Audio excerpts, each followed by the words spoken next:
Hədis ikisada maraqlı bir nöqtə var. Deyir, Peyğəmbər Həzrət Əli, Həzrət Zəhra, İmam Həsən, İmam Hüseyin əbanın altındadır. Cəbrail nazil olur.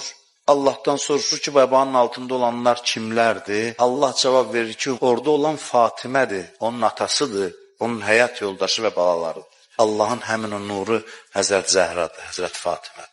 40 gün deyir, münacat elə, ibadət elə, hazırlaş ki, Fatimə dünyaya gələcək. İftar üçün ona meyvələr gətirirlər. Deyir ki, bu gecə iftarı heç kəslə bölüşə bilməzsən. Bundan yeməlisən, bu nur sənin sülbüvə daxil olmalıdır. Bu gecə Həzrət Fatimənin vücudu yaranmalıdır.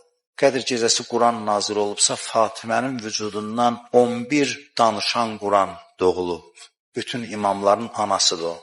Bütün bu nurlar onun vasitəsilə vücuda gəlib. Peyğəmbərə hədisi qudsidə buyurur. Sən olmasaydın, heç nəyi yaratmazdın. Ondan sonra buyurur ki, Əli olmasaydı səni yaratmazdın.